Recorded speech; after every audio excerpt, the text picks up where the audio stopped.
ceux qui viennent pour la première fois dans cette salle.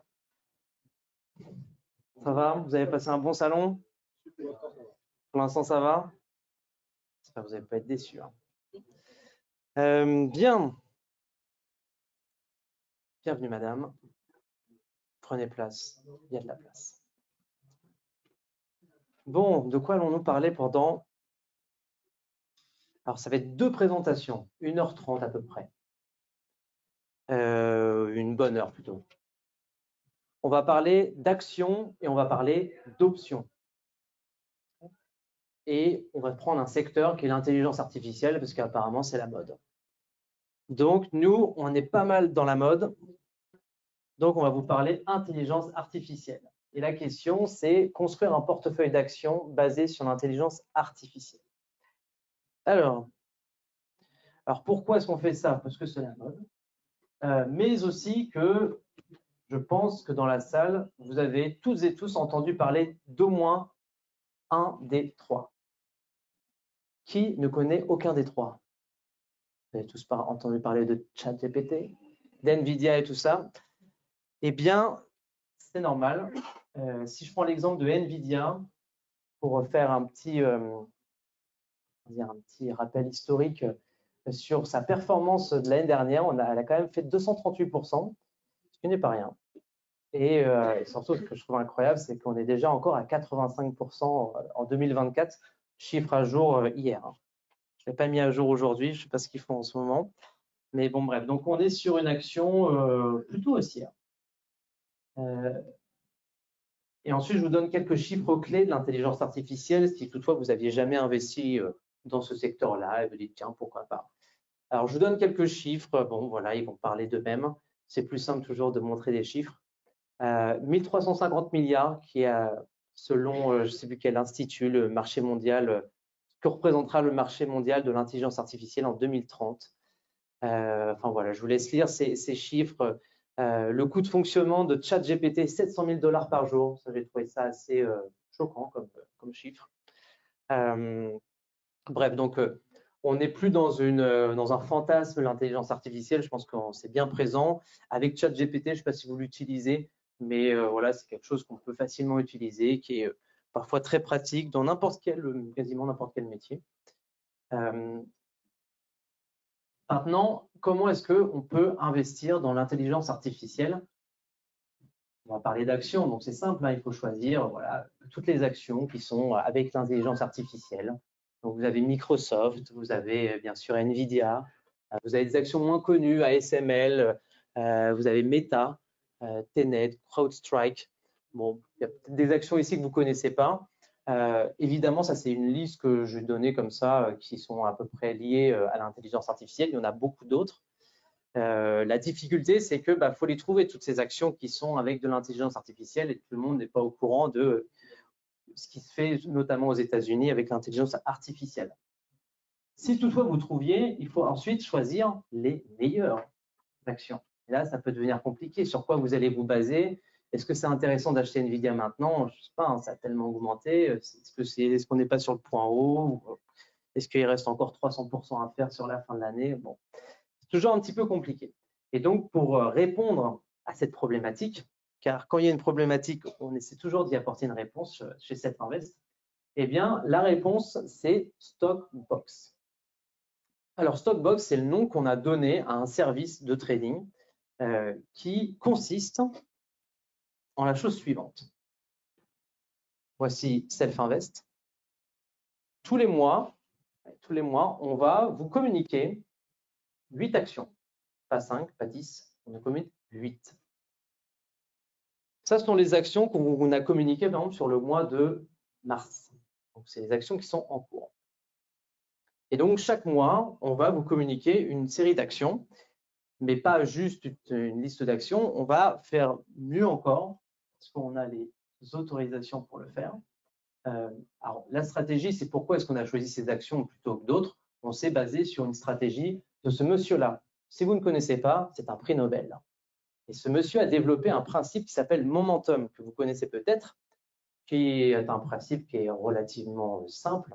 Mais bon, Ça paraît simple comme ça parce qu'on le connaît aujourd'hui, mais quand il l'a développé, c'était relativement pertinent. C'est-à-dire, en gros, que quand vous avez des plus hauts, il y aura une vidéo, c'est-à-dire que quand vous avez des plus hauts de plus en plus hauts, comme avec NVIDIA, statistiquement, il y a plus de chances que ça continue de monter plutôt que ça se retourne. Et les investisseurs particuliers, généralement, quand on voit un marché s'envoler, on veut le vendre. Quand on voit un marché s'effondrer, on veut l'acheter. Alors que ce que lui a démontré, c'est qu'un marché au plus haut s'achète pour se revendre encore plus haut. Et un marché qui chute se vend et ne s'achète pas. Voilà le principe de la stratégie. Et donc, nous, ce qu'on va faire chez Self-Invest, avec ce service qui s'appelle Stockbox, c'est qu'on va, chaque mois, vous envoyer par mail. Donc là, vous recevez votre email. C'est un peu flouté, hein, mais vous recevez par mail cette liste-là d'actions. Et vous avez un bouton vert où quand vous cliquez dessus, automatiquement, toutes les actions se mettent dans votre portefeuille. C'est-à-dire que nous, Self-Invest, on va acheter les actions pour vous. Vous avez juste un email chaque mois à consulter et cliquer oui si vous avez envie d'ouvrir les positions. Imaginons que vous dites oui. Donc là, vous avez les 8 actions que je vous ai montrées juste avant qui sont en portefeuille. Au mois d'avril, c'est-à-dire dans quelques jours, on va vous envoyer un nouvel email en disant voilà la nouvelle liste d'actions qu'on vous propose. Dans cette liste, il y a les actions, parfois il y a les mêmes actions qu'il y avait le mois d'avant, mais sur les 8 actions, il y en a peut-être 2 qu'on a enlevées ou 3 qu'on a enlevées, qu'on va remplacer par 3 nouvelles qui nous semblent les plus pertinentes. Voilà le service Stockbox. Je vous donne les conditions au cas où vous avez des questions. Ça vaut 149 € par an. C'est un montant fixe que vous payez. Vous n'avez pas de frais ensuite sur les performances. C'est comme de la gestion de fonds. Hein. Il n'y a pas de frais de performance, c'est des frais fixes. Vous payez des commissions qui sont de 0,0035 $ par action. Pas cher. Il n'y a pas de dépôt minimum. Donc, vous mettez le montant que vous souhaitez pour avoir ce type de service. Si ça vous intéresse. Nous, on donne un minimum à conseiller de 8 000 €. Pourquoi? Parce que 149 € par an, il ne faut pas que ça impacte trop votre performance. Donc, avec 8 000 €, 149 €, c'est voilà, un petit impact. Il y a une question par là, j'ai l'impression. Oui, s'il vous plaît. Lorsqu'on appuie sur le bouton, on appuie sur le bouton. Combien d'actions achetez-vous? 8. Donc c'est une action par valeur. Ah, bonne question. Selon le capital que vous avez, combien d'actions on va acheter?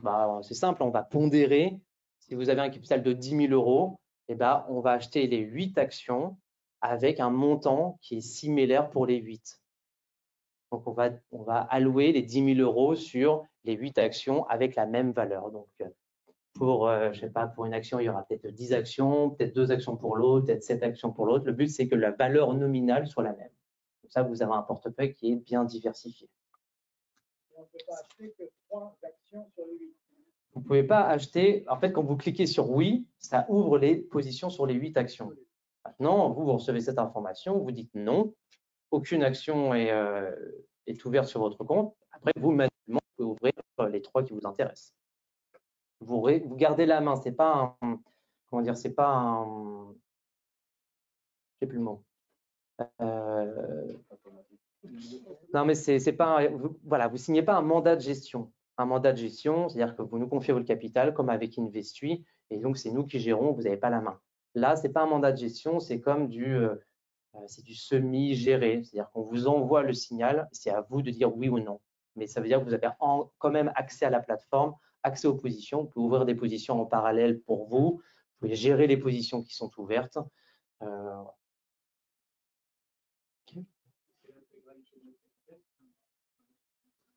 Dans la logique, oui. C'est l'intégralité du capital qui est alloué sur les 8 actions. Il y a une durée de trade? Il y a une durée de trade de au moins un mois. Au moins un mois. C'est-à-dire que si on vous donne par exemple, si dans la liste des 8 actions du mois de mars, il y a l'action, je sais pas, NVIDIA, on va le garder pendant tout le mois parce que dans la nouvelle liste à la fin du mois, on va peut-être dire bon NVIDIA c'est fini, on arrête, on n'en veut plus, on va remplacer par l'action Meta Platform. C'est nous qui choisissons ça. Non, non, c'est nous. C'est nous qui choisissons. Alors, c'est sûr, c'est un algo qui analyse, qui scanne, puis après, c'est nous qui choisissons, mais c'est basé sur cette fameuse théorie du momentum. Donc, en gros, on regarde sur les 3 derniers mois les actions qui étaient les plus performantes. Et c'est pas exactement comme ça qu'on fait, mais pour vous donner un ordre d'idée, les actions les plus performantes, et on les met dans le portefeuille.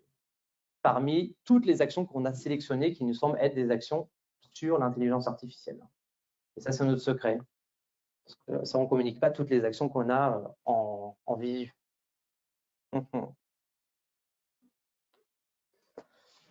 Donc, à ce jour, vous avez la Stockbox qui sont sur l'intelligence artificielle.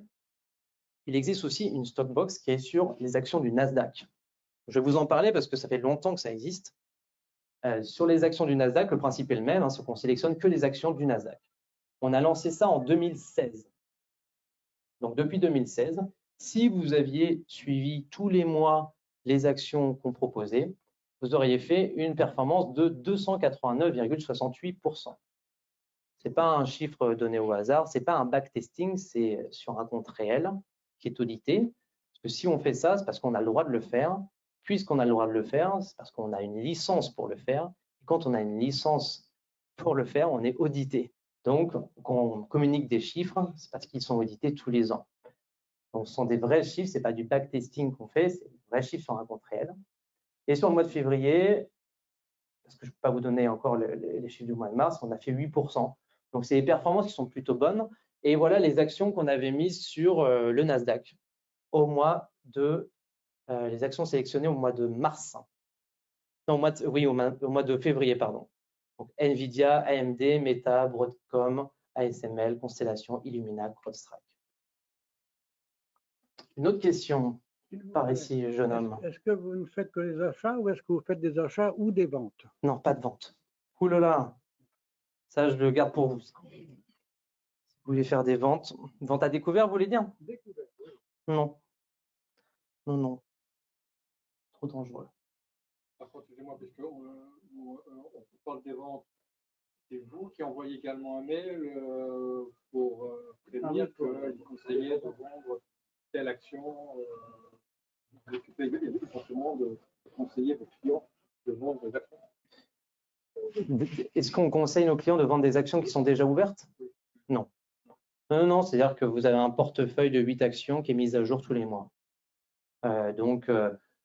Oui, on peut dire qu'on vous conseille de clôturer une position parce qu'on ne la renouvelle pas sur le mois d'après. C'est une manière de le faire. Ça, c'est donc si vous voulez voir aussi en graphique depuis 2016. Donc la performance qui n'a pas toujours été évidemment linéaire. Il y a eu cette période-là qui correspond, je pense, à la guerre en Ukraine, qui a été moins bonne, mais vous voyez, on est encore sur un pic. Ça surperforme l'indice du Nasdaq. Voilà pour la performance du Nasdaq. Bon, aujourd'hui, on devait parler surtout de l'intelligence artificielle. Donc, vous voyez, il y a plein d'actions qui sont en fait sensiblement les mêmes que pour le Nasdaq. Donc, cette Stockbox, ce service-là de l'intelligence artificielle, on l'a lancé en octobre de l'année dernière. C'est très jeune encore. Mais ce n'est pas ridicule, parce que depuis octobre, on est déjà à 37% net. Sur le mois de février, on a fait 8%. Alors évidemment, l'intelligence artificielle, on est en plein dedans, donc c'est une performance qui est évidemment à confirmer dans la mesure où, bon là, on est arrivé au bon moment, le timing est plutôt en notre faveur, mais ça ne garantit pas du tout que ça va continuer à ce rythme-là.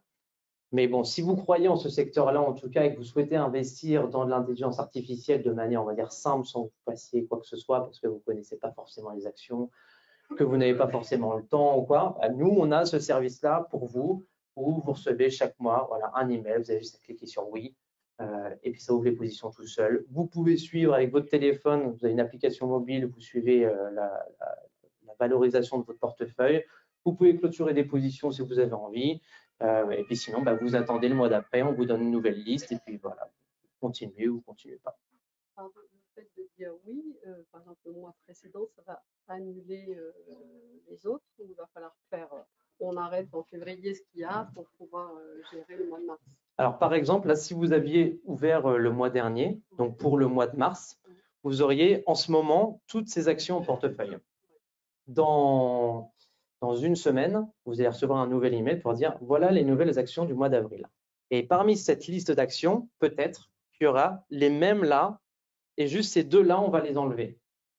Et donc, quand vous cliquez sur oui, en fait, on va clôturer les positions sur celle-ci et on va ajouter les deux nouvelles. On ne va pas clôturer ces positions-là et rouvrir les 8 nouvelles. Ça ne sert à rien, ça ferait des commissions pour rien. Donc, on va juste enlever celles qui sortent de la liste. Donc, voilà pour ce qui est de la courbe qui est… On implique… non. On achète des actions, c'est de l'investissement de long terme, donc il n'y a pas de stop loss court, de stop suiveur, même si on pouvait le faire. Non, non, c'est vraiment c'est de l'action, enfin c'est de l'investissement de long terme. C'est un peu comme si c'était de l'épargne active, ou c'est nous qui le font pour vous. Le capital reste-t-il toujours à 10 000 euros? Si vous gagnez, il augmente. Et vous pouvez perdre aussi. Mais s'il passe de 10 000 à 11 000 euros parce que vous avez gagné pendant, je sais pas, un mois, disons, eh bien, le portefeuille se mettra à jour et va pondérer les nouvelles, comment dire, les nouveaux investissements par rapport à un capital de 11 000 et pas un capital de 10 000. Ça répond aussi à votre question. Mais voilà, votre capital, il va évoluer et les investissements, ils vont s'adapter à votre capital. Une question. Oui. Il n'y a aucun critère fondamental dans le choix des actions. Il n'y a aucun critère. Est-ce qu'il y a des critères fondamentaux basés sur le chiffre d'affaires, sur… Des choses comme ça. Non. Non, non, c'est vraiment basé sur le momentum. Ça paraît tout bête, mais ça marche. Supposez que j'ai acheté le 1er mars $8. Oui. Est-ce qu'aujourd'hui, je vois que ça va être, je peux les vendre ou non? Alors, si vous avez acheté des actions, enfin, si nous, on l'a fait pour vous et que vous ne vous sentez plus, vous dites ah, ça part mal, je ne le sens pas, je veux arrêter. Comme je vous disais, vous avez accès à la plateforme. Donc, vous pouvez voir vos actions et coupler les positions. Ouvrir de nouvelles positions, vous gardez la main quand même. Fiscalement, l'opération, c'est fin d'année. Donc, à la fin de l'année, on dit, voilà, vous avez gagné de temps. Vous perdu de temps. C'est ça qui est à déclarer. Vous aviez une question, monsieur, derrière? Non. Non, je voulais savoir si en fait sorti toutes les lignes sont vendues. Non, pas toutes les lignes. Seulement les lignes concernées. OK? Bon. Pardon. Yes. Ah, voilà, c'est vous qui parlez.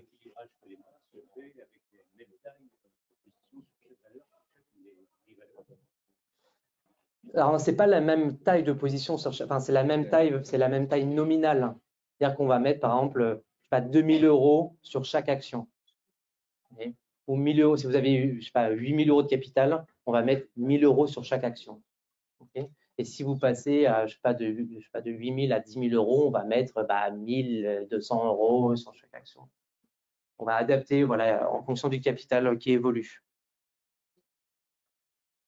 C'est bon? Écoutez, voilà. Si vous voulez en savoir plus, je fais un webinaire la semaine prochaine, 28 mars. Vous allez sur le site de Selvinvest, vous pouvez vous inscrire pour que j'aille un peu plus en détail sur ce sujet. Et c'est tout. Maintenant, si… oui, allez-y, question. La fiscalité, pas d'impôt. L'impôt classique, quoi. 30%. Bienvenue en France. Bienvenue en France. Ça va, c'est bien 30%. Oui, 30%, ça va. Donc maintenant, la transition tant attendue, c'est que vous avez 8 actions en portefeuille et vous dites, bon, c'est bien, mais ce n'est pas suffisant, j'ai envie d'optimiser ce portefeuille. Une manière d'optimiser un portefeuille d'actions, c'est d'acheter des options. Et là, transition vers un spécialiste des options, monsieur Michael Roussel. Bonjour, je me présente, Michael, je suis le fondateur donc de la Bourse en stress, qui est un blog ainsi qu'une chaîne YouTube depuis 2017. Si vous vous intéressez aux options, nous avons aujourd'hui à peu près une cinquantaine de vidéos de formation gratuite aux options. Comme ça, vous découvrez le monde des options. Donc, je commence depuis le vocabulaire jusqu'à des stratégies un petit peu plus complexes. Et donc là, je vais vous parler d'un système qui s'appelle le Covered Call. Alors, je vais commencer par Faire une petite pause. Vas-y. J'ai des micros partout. Tac. Tiens, la main dans la poche. Merci. Donc, Raphaël vous a dit qu'effectivement, vous avez aujourd'hui la possibilité de rentrer des actions en portefeuille. Et aujourd'hui, vous avez globalement deux moyens de faire des revenus avec vos actions, qui sont oui et la plus-value. Vous achetez une action à 50, elle coûte 55, vous faites une plus-value. Et après, donc, vous avez le dividende. Aujourd'hui, vous avez une troisième façon d'avoir un revenu complémentaire avec les options qui s'appelle le Covered Call. Donc, le Covered Call, alors, il y a... Vas-y. Ouais. Aujourd'hui, le Covered Call est une stratégie qui est très, très utilisée à travers le monde. C'est même quasiment la stratégie d'option la plus utilisée pour deux raisons. C'est que c'est la plus simple. Et au niveau de l'option, vous avez un risque de 0. Je parle bien au niveau de l'option et non pas au niveau de l'action. Donc, le Covered Call vous permet notamment de générer un revenu complémentaire, vous permet d'améliorer le rendement de vos actions en portefeuille, vous permet de vous séparer d'un titre, donc de vendre vos actions en étant payé pour ça. C'est-à-dire que vous vendez vos actions à un certain prix et en plus vous êtes payé pour ça. Okay, et vous pouvez également donc réparer d'assignation. Donc ça, c'est ce qu'on apprend dans les formations que nous dispensons au niveau des options.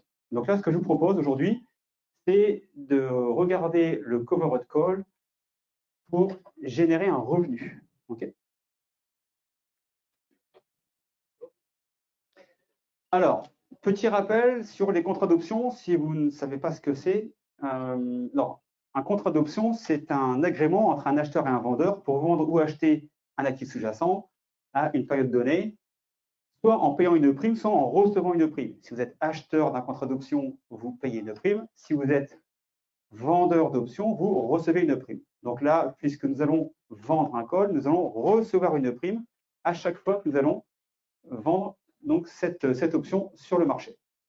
Donc, la vente d'un call vous donne l'obligation, puisque vous avez reçu une prime en contrepartie, vous avez l'obligation de vendre vos actions à un certain prix pendant la durée du contrat, okay, en cas d'assignation, et pour ceci, donc, vous recevez une prime en contrepartie. L'autre partie, donc l'acheteur de l'option, lui a le droit, mais pas l'obligation, d'acheter le sous-jacent pendant la durée du contrat au prix d'exercice ou strike en ayant payé une prime. Je vous donne un exemple. Vous êtes acheteur de call. L'action vaut 50 $. Vous pensez que l'action va monter. Vous achetez un call, ce qu'on appelle strike 50. Vous allez payer, je ne sais pas, peut-être 1 $. Je vous donne un prix comme ça au hasard. Ça veut dire qu'une fois que l'action aura passé les 50 $, vous aurez le droit d'acheter à 50, ce qui vaut 51, 52, 55, 60 sur le marché. Okay, donc, si vous avez le droit d'acheter à 60, ce qui vaut 50, vous gagnez 10. D'accord? Mais vous avez payé 1 $ pour ça. Maintenant, en tant que vendeur de call, donc ce qui nous intéresse aujourd'hui, si je vends un call 50, je suis obligé de vendre mes actions à 50 $ à l'acheteur du call, même si les actions valent 55. D'accord? Donc, vous comprenez bien qu'il est préférable d'avoir les actions en portefeuille, puisque si je dois acheter à 55 sur le marché des actions que je n'ai pas pour les vendre à 50, je perds déjà 5 $ par action, en sachant qu'un contrat d'option couvre 100 titres, vous perdez déjà 500 $. Donc là, il faut absolument avoir, dans ce cadre-là, les actions en portefeuille.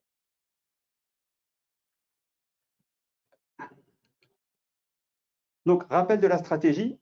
Donc ça, c'est ce qu'on appelle les graphes profit and loss. Donc ici, vous avez en rouge la perte maximum et en vert le gain maximum. Quand vous achetez des titres, votre perte maximum est liée entre votre prix d'achat et 0. Vous achetez des actions à 50 $, la société fait faillite, vous avez un bout de papier qui vous dit « je suis actionnaire d'une société qui ne vaut plus rien », vous perdez, si vous achetez 100 titres, 5 000 $. Okay, et tant que l'action monte, vous faites des gains. avec la vente d'un covered call, vous recevez une prime, c'est-à-dire que vous ne pourrez pas gagner plus que la prime. Si je vends un call 50 pour 100 $, je ne pourrai pas gagner, quoi qu'il arrive, plus de 100 $. Mon gain est capé. Par contre, le risque, lui, est que si je n'ai pas les actions en portefeuille, de devoir acheter les actions au prix du marché pour les livrer au prix du strike. Est-ce que c'est clair pour tout le monde? C'est bon? OK. Avec le covered call, vous avez un gain qui est capé, c'est-à-dire au prix de la prime que vous avez reçue, et le risque est uniquement sur le titre, puisque la prime d'option que vous avez reçue avec la vente du call vous est acquise quoi qu'il arrive. Vous vendez votre call sur la chaîne d'options, donc sur le marché, vous recevez 100 $, les 100 $ vont directement sur votre compte, ils sont à vous. Vous n'aurez pas à les débourser. OK? Donc, que vous ayez ou pas un covered call, votre risque est toujours limité aux 100 titres que vous avez en portefeuille. Donc, imaginons que vous avez 100 titres en portefeuille, vous vendez un call, ce qu'on appelle OTM pour hors de la monnaie, out of the money, donc hors de la monnaie en français. C'est-à-dire que si vous avez 100 actions que vous avez achetées à 50 $, vous devrez vendre un call au minimum au-dessus de 50 $, donc 51, 52, 53, c'est vous qui choisissez. Et en fonction de ça, donc vous allez recevoir une prime. Donc, comment mettre en place un système de covered call à titre spéculatif? Donc, ça peut être une stratégie systématique, c'est-à-dire que vous pouvez, si vous le souhaitez, acheter 100 actions et derrière vendre un covered call. Vous achetez 100 actions à 50, 60, 80 et vous vendez un covered call à 51, 53, 55, comme vous voulez. Bien sûr, il faut que le titre soit optionnable, puisque si vous voulez vendre un contrat d'option, il faut que le sous-jacent soit optionnable. Donc ça, c'est très facile, hein. Il y a des sites qui vous disent si l'action est optionnable. Si vous allez sur Freestocks, vous tapez le ticker de l'action et vous regardez, vous ouvrez la chaîne d'options et s'il y a des cotations, c'est que l'action est optionnable. Bien sûr, un titre liquide et puis également avec des dividendes. Comme ça vous permet de cumuler la plus-value, le dividende et la prime d'option que vous allez vendre. Okay, donc, choisissez principalement des titres en trading range ou modérément haussier, puisque l'objectif, si vous vendez, je reprends mon exemple de titre à 50 $, vous achetez des actions à 50 $, vous vendez un call 51 à une échéance de 1 mois. Si à l'échéance du mois prochain, votre action cote 50,99, vous n'allez pas délivrer vos actions à 51 puisqu'elle cote 50,99. Vous gardez vos 100 actions et vous pouvez revendre notre call le mois d'après et refaire encore 100, 120 $ de gain. Okay. Donc, on choisit des actions plutôt en trading range ou modérément haussier. L'échéance, on va être entre 25 et 35 jours, puisqu'on veut récupérer des primes régulièrement. Donc, si vous vendez des primes tous les 25, 30, 35 jours, vous allez vendre 10, 12 contrats dans l'année. Okay. Comment? Bien sûr, il faut absolument, alors soit donc dans le cas du spéculatif, on va acheter son titre et on va vendre le call en même temps. OK. Donc, vous avez déjà vos 100 titres en portefeuille. Vous vendez donc un contrat call hors de la monnaie, donc au-dessus du prix du sous-jacent actuel. Au niveau de la gestion, donc vous avez deux solutions. Soit le contrat arrive à la date d'expiration sans être exercé, c'est-à-dire que vous vendez un strike 51, l'action cote 50,80, vous n'allez pas être exercé. OK. Donc, vous gardez vos actions en portefeuille, très bien. Ou alors, l'action cote 51,20 ou 51,50. Donc là, l'acheteur du call, lui, il va exercer son droit puisqu'il va pouvoir acheter à 50, ce qui vaut 51 ou 52. Donc, il va exercer son droit. Et vu que vous, en tant que vendeur, vous avez une obligation, vous serez obligé de vendre vos actions à 50, même si elles valent 51,50. Okay. On peut bien sûr rouler la position. Donc, ça, c'est une technique qu'on apprend en formation. On peut rouler la position et faire monter le gain au fur et à mesure. Ou alors, on peut simplement clôturer la position une fois que vous avez acquis 60, 70, 80, 90% du gain. Vous décidez de revendre votre contrat, de racheter votre contrat, pardon, vous l'avez vendu. Donc, vous rachetez votre contrat, vous le clôturez et vous pouvez repasser un contrat d'option sur une échéance future au mois d'après, etc.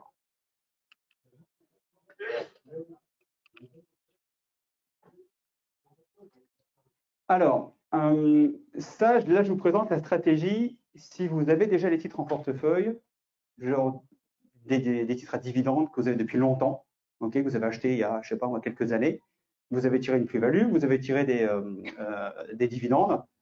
Bah là, vous pouvez, dans le même cas, améliorer le rendement de vos actions en portefeuille. Donc, plutôt une stratégie opportuniste. Vous n'êtes pas obligé de vendre tous les mois des covered calls. Là, c'est quand le marché vous donne des opportunités, ben, vous vendez un covered call. Okay, donc là, on veut garder le titre en portefeuille puisque ben, ça fait longtemps, ça donne du dividende, etc. On choisit toujours des actions optionnables, liquides et bien sûr avec des dividendes. Le momentum est toujours le même, trading range ou modérément haussier. Alors après, bon, là, je vous ai dit, quand, bah là, on voit ça en formation. C'est des éléments que je donne uniquement en formation, bien sûr. Comment? Bah là, c'est le même principe. On vend un contrat call OTM pour 100 titres en portefeuille. Si vous avez 300 titres, vous vendez 3 options. Si vous avez 250 titres, vous vendez combien d'options? 2. Multiple de 100. Okay, donc 250 actions, 2 calls. 300 actions, 3 calls. Et la gestion, bah là, c'est pareil. Je réserve ça à mes étudiants. Donc, réparer une assignation, donc ça s'adresse plutôt à des personnes qui font de la vente de put, qui représentent en gros 95% de mon business. Moi, mon trading d'options, mon trading en général et d'options en particulier, je ne fais que des options. Et mon trading, c'est de faire de la vente de put, donc j'encaisse des gains. Voilà. Quand aujourd'hui, vous achetez une action, bah, vous décaissez de l'argent de votre portefeuille. Moi, aujourd'hui, quand je vends des options, quand je vends des puts, à chaque fois que je vends un put, je reçois une prime directement sur mon portefeuille. Donc, moi, j'adore ça puisque bah, je suis payé pour faire du trading. Alors bien sûr, à manier avec précaution, puisqu'on ne vend pas des puts n'importe quand, n'importe comment et dans n'importe quelle condition. Donc là, bah, parfois, ça m'arrive de me faire assigner. Donc je suis dans l'obligation d'acheter des titres sur le marché, souvent moins cher que, enfin, plus cher que le prix du marché, donc je suis en perte. Et ben, c'est pas grave, j'utilise la technique du covered call pour rembourser ma perte et puis garder. Là aujourd'hui, j'ai un cas avec Bank of America que j'ai depuis 2 ans en portefeuille. Et j'ai acheté à $40. Le titre est descendu à $28, donc j'avais une perte de $1200 par contrat vendu.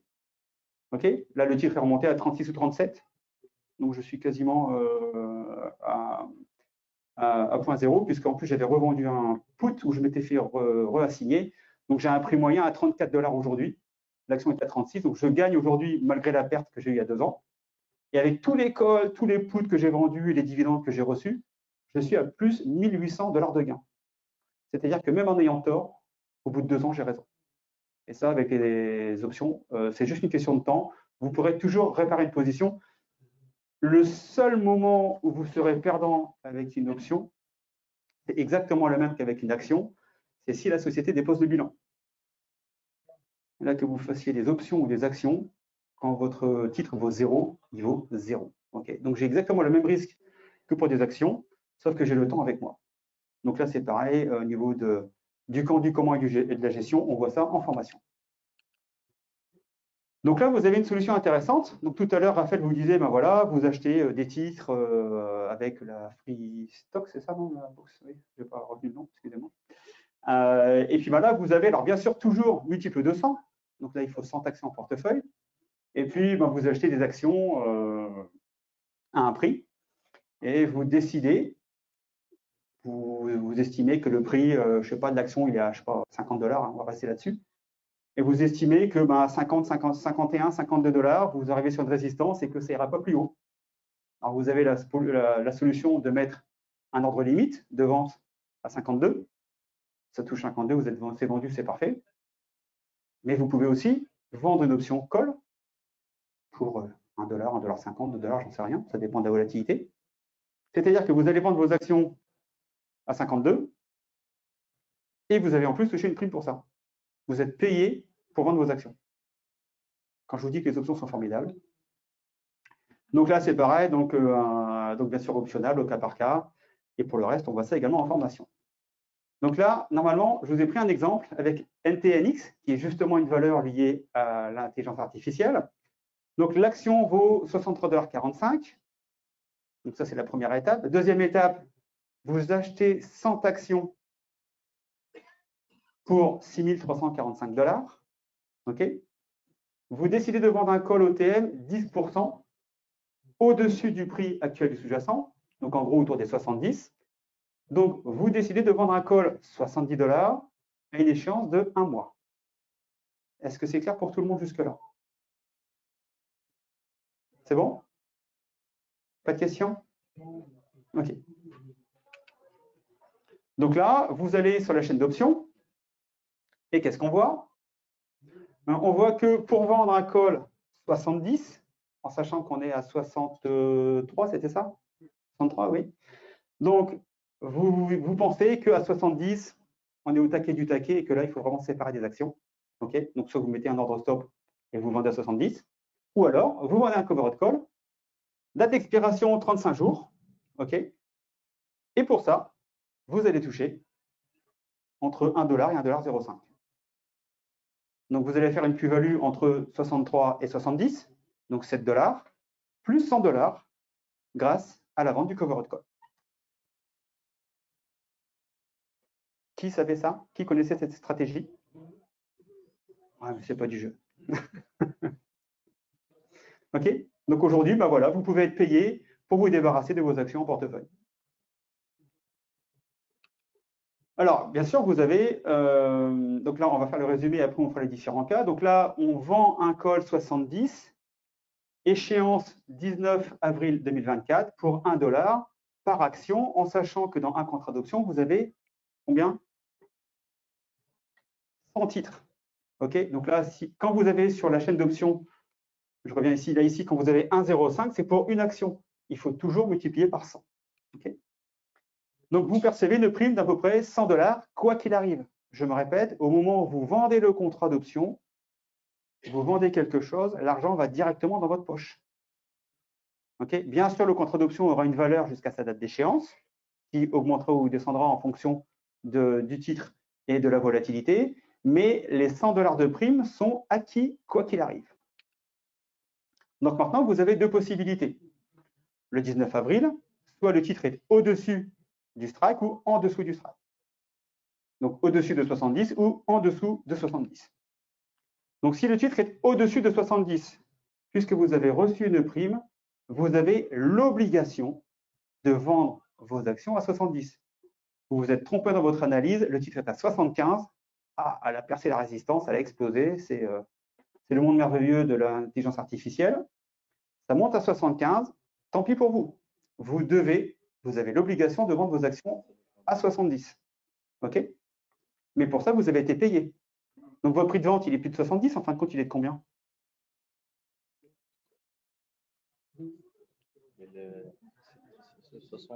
71, oui. Prix de vente de vos actions, plus la prime que vous avez reçue. Donc, en fin de compte, vous n'avez pas vendu à 70, mais à 71, dans l'absolu. OK? Donc, bilan financier pour vous.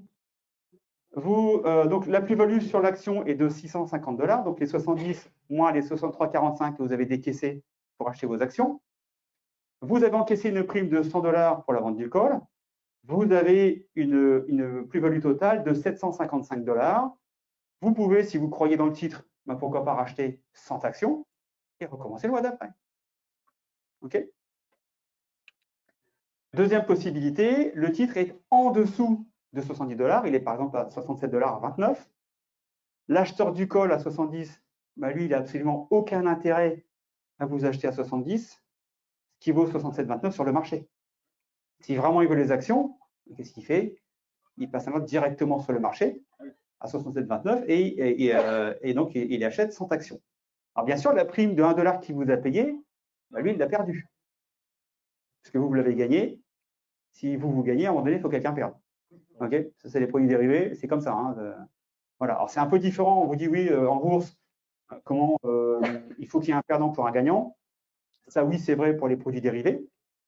Mais par contre, sur le marché boursier, c'est complètement faux. Si on vous dit pour que quelqu'un vende des actions à perte, il faut que quelqu'un l'achète gagnant, ça ne marche pas comme ça. Ce n'est pas du tout le même principe. Mais par contre, sur les produits dérivés, oui, c'est le principe. Donc là, si l'action est en dessous de 70, vous avez une plus-value de 384 $ qui correspond au prix actuel du sous-jacent moins le prix d'achat fois 100. Donc, vous conservez votre prix de 100 $. Vous avez une plus-value latente de 484 $. Et qu'est-ce que vous pouvez faire? Vous revendez un call le mois prochain. Alors, peut-être à 68, peut-être à 69, peut-être à 70, 71. Ça, c'est vous qui décidez en fonction de l'évolution du marché. Mais vous avez tout le loisir de recommencer une fois, deux fois, trois fois, 10 fois si vous le voulez. Et si le marché monte et que vous n'êtes pas assigné, le mois prochain, au lieu de vendre un call 70, vous vendez un call 72. Si vous faites assigner, votre plus-value sera de 63,45 moins les 72. Donc vous avez gagné $200 par rapport à la première fois, plus la deuxième prime d'option que vous avez récupérée.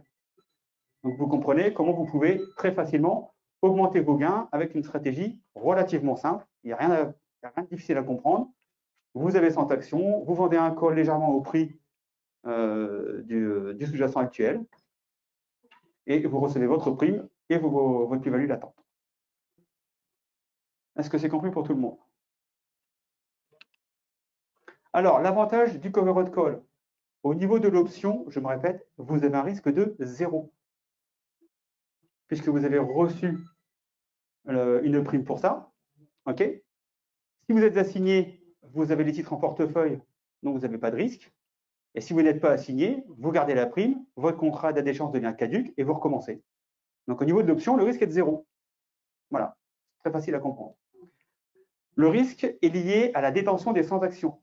Que vous ayez un covered call ou pas, si le titre baisse, vous aurez une perte au niveau des actions. Simplement avec un covered call, puisque vous avez touché une prime, votre perte sera un peu moins importante. Donc, vous limitez votre prime avec la perception de... Vous limitez votre perte avec la perception d'une prime. OK. Et puis, bien sûr, vous pouvez rouler votre position au fur et à mesure, recommencer mois après mois, et ainsi accompagner la hausse et donc augmenter votre gain. Est-ce que c'est clair pour tout le monde? Est-ce que vous avez des questions? Où est-ce qu'on peut mettre en pratique le covered call? Sur quelle plateforme? Sur toutes les plateformes, vous avez des chaînes d'options. C'est-à-dire que dès que vous avez un broker qui fait des options, vous pouvez faire des covered call. Vente de call, terminé, tout ça. Alors par contre, je le répète, ne faites pas de vente de call sans avoir les titres en portefeuille. C'est extrêmement dangereux. Il y a un fonds de gestion aux États-Unis qui s'appelle optionseller.com. Enfin, il s'appelait, il n'existe plus. Ils ont planté leurs clients parce qu'ils ont vendu des calls à nu sur le gaz. Le gaz a explosé. Ils ont perdu 168 millions de dollars. Ils ont ruiné leurs clients. Et en plus, les clients ont dû... Alors déjà, ils ont perdu leur portefeuille et ils ont dû rembourser la différence de perte. D'accord? Donc, ne vendez jamais de call à nu. Vous ne vendez que des calls quand vous avez vos actions en portefeuille. C'est une obligation. Sinon, vous ne maîtrisez pas la perte que peut engendrer l'explosion du titre à la hausse. OK? J'ai une question. Est-ce qu'il est préférable de faire des actions qui versent des dividendes, voire des gros dividendes, genre 4%, 5% dans cette stratégie? Pour moi, un gros dividende, c'est au minimum 7. 4, c'est un livret A.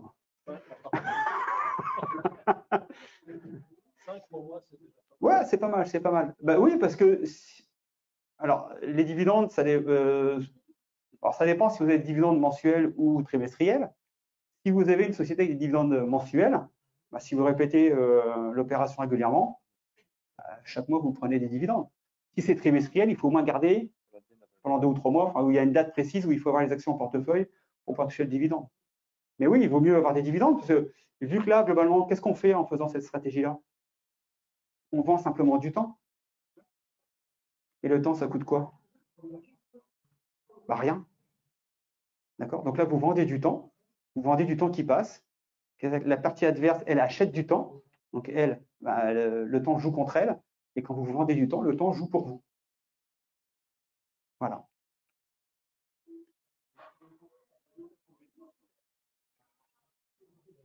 Des questions supplémentaires?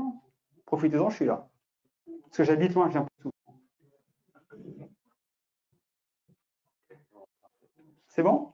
Donc voilà, donc, je vous ai appris comment vous allez pouvoir gagner plus avec une stratégie hyper simple où il n'y a pas de risque. OK? Et voilà. Donc si vous voulez, alors je vais sortir une vidéo prochainement donc sur la chaîne YouTube où je reviendrai sur le covered call. Sinon, vous allez voir, donc je vous dis, il y a une 50aine de vidéos où j'explique les différents contrats, achat de call, achat de put, vente de call, vente de put. Donc, regardez ces vidéos, imprégnez-vous bien du système. Et puis, si vous avez des questions, vous allez sur notre chaîne YouTube ou sur notre blog. Vous m'envoyez un email et je vous répondrai si vous avez une question particulière, etc. Ce n'est pas un souci. OK? Voilà. Et si ensuite vous souhaitez vous former aux options, Nous avons différentes formations en présentiel ou en ligne où nous pouvons vous enseigner comment. Alors là, c'est plus sur la vente de call. Enfin, on fait également de la cover call. J'en ai passé un tout à l'heure. Tout à l'heure, j'ai acheté 100 actions sur Citigroup. J'ai acheté 100 actions et j'ai vendu un call aussitôt sur Citigroup. Voilà. Alors, j'ai pas pris grand-chose. J'ai pris 200 $ pour un mois. Si je fais ça 12 fois dans l'année, ça va? OK. Donc, nous, on fait de la vente de put principalement. Et puis. Vous avez acheté les actions directement ou vous étiez assigné Non, j'ai acheté. Tout à l'heure, j'ai acheté pour, je ne sais plus, Citigroup, elle est quoi, 60 et quelques, là, je crois, Citigroup. Ouais, donc j'ai déboursé 6 000 $. J'ai acheté 100 actions et j'ai vendu un call derrière pour. Alors, j'ai vendu un call, donc l'action est à 60-40, non, 60-80, un truc comme ça, je crois. Ouais, c'est ça. Et j'ai vendu, je crois, 61. Donc, entre la différence de plus-value que j'aurai si je suis assigné, bien sûr, si l'action cote, c'est dans 15 jours, non, c'est même pas un mois, c'est 15 jours. Si dans 15 jours, Citigroup cote au-dessus de 61, je serai obligé de vendre mes actions. Bon, je les ai achetées à 60-50. Bon, je vais gagner 50 $ sur mes actions. Et puis, je vais gagner la prime que j'ai vendue, qui devait être, je crois que j'ai fait le calcul, ça doit faire 180 $ pour 15 jours. C'est même pas un mois, c'est 15 jours. 180 $ pour 15 jours à attendre. Voilà. Quand vous vendez, par exemple, pour des calls, vous choisissez des strikes qui sont assez proches, au-dessus du cours actuel de l'action. Alors, je dirais qu'il y a plusieurs stratégies. On peut vendre soit un call, ce qu'on appelle hors de la monnaie, c'est-à-dire au-dessus du prix sous-jacent. On peut vendre un call à la monnaie. L'action, donc là, c'était combien? C'était combien le côté tout à l'heure? Ça cotait 63 et quelques, 63,45. Je peux vendre un call 63. Donc là, bien sûr, je vais limiter mon risque. C'est-à-dire que là, j'ai plus de chances dans 15 jours d'être à 63 qu'à 65, par exemple. Donc là, je suis pas sûr, mais j'ai une bonne probabilité d'être assigné à 63 $. Alors vous allez me dire, oui, mais c'est pas rentable puisque tu as acheté à 63,45 et tu vends 63, donc tu perds 45 $ le jour où tu te fais assigner. Oui, mais sauf que la prime, là, elle paye bien. Donc là, je vais peut-être toucher, je ne sais pas, 150 $ de prime. Donc oui, je vais perdre 50 $ à la revente de mes actions, mais je vais toucher 100 $ de prime. Pour expliquer la différence, il y a la valeur intrinsèque. Oui, mais alors là, si je commence à rentrer dans la valeur intrinsèque, la valeur temps, le delta, le gamma, le θ et le machin, là, je vais tout perdre. Et j'ai passé 3 heures hier. Hier, j'ai fait une conférence pour Self-Invest. On y a passé 3 heures. Donc, les options, alors oui, je vous concède, vous allez me dire, oui, les options, c'est compliqué. Alors, pour moi, non, ça fait 12 ans que j'en fais. Mais les options, ce n'est pas spécialement compliqué. Maintenant, vous avez ce que j'appelle un ticket d'entrée, une connaissance à avoir au départ, une théorie, qui est un petit peu plus complexe simplement que le fait d'acheter ou de vendre des actions sur le marché. Acheter, vous appuyez sur un bouton, big, vous achetez, vous appuyez sur un bouton, vous vendez, c'est relativement simple. Avec les options, il y a quand même des paramètres, donc justement de valeur intrinsèque, il y a des valeurs de volatilité, il y a des paramètres à connaître. On peut faire n'importe quoi, n'importe quand, n'importe comment. Donc oui, la théorie, la base théorique est un petit peu plus complexe à appréhender au départ, mais bon, c'est une question de temps, de pratique, et après ça rentre tout seul. Non, américaine. Non. Alors vous avez aujourd'hui sur le marché américain, il y a 6000 sociétés optionnables, et principalement options américaines. Les options européennes sont surtout réservées à des indices.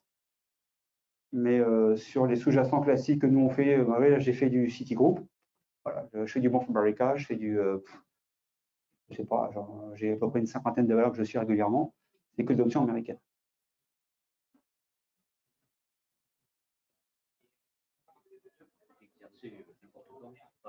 Pardon? On peut exercer n'importe quand, mais pas en échéance. Vous pouvez être exercé? Oui, bien sûr, oui. Vous pouvez être exercé ou vous pouvez exercer. Si vous êtes acheteur, vous pouvez exercer votre contrat. Vous achetez votre contrat, 3 secondes plus tard, vous pouvez l'exercer, ce n'est pas un problème. C'est bon? Ok, écoutez, je ne sais pas quelle heure il est. Il est l'heure de rentrer. Il est l'heure de rentrer. Raphaël en a marre. C'est bon. Je pense qu'il a sa dose pour la journée.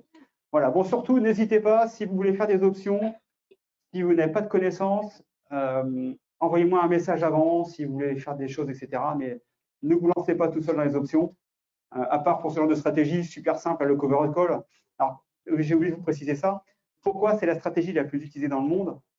Puisque aux États-Unis, vous savez que les retraites sont faites par capitalisation et non pas par répartition. C'est-à-dire que vous devez vous-même investir dans différents plans, etc., pour pouvoir votre retraite plus tard. Okay, donc, c'est investi en bourse, enfin, dans les hedge funds notamment, et c'est ce qu'on appelle un 401k, 401k, qui correspond un peu à un plan d'épargne retraite, en grosso modo, amélioré.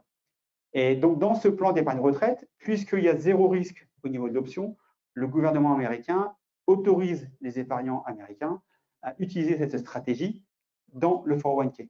Donc, moi, quand je parle d'options aux États-Unis, tout le monde sait de quoi je parle, puisque quasiment n'importe quel épargnant américain connaît les options et au minimum la stratégie du covered call. Donc, vous pouvez y aller, c'est sans risque. Alors, par contre, pas d'option dans un PEA. Donc, si vous êtes branché PEA, etc., ça va être compliqué. Non, ah, pardon.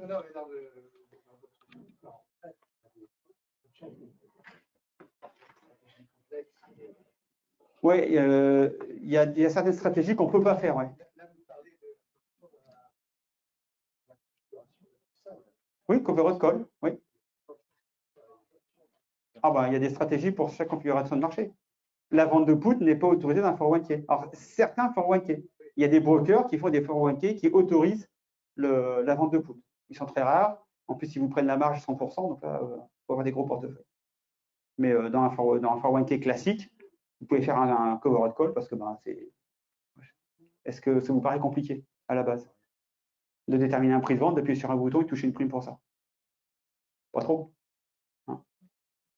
OK? Ça marche, écoutez, moi j'en ai terminé. Merci. Merci.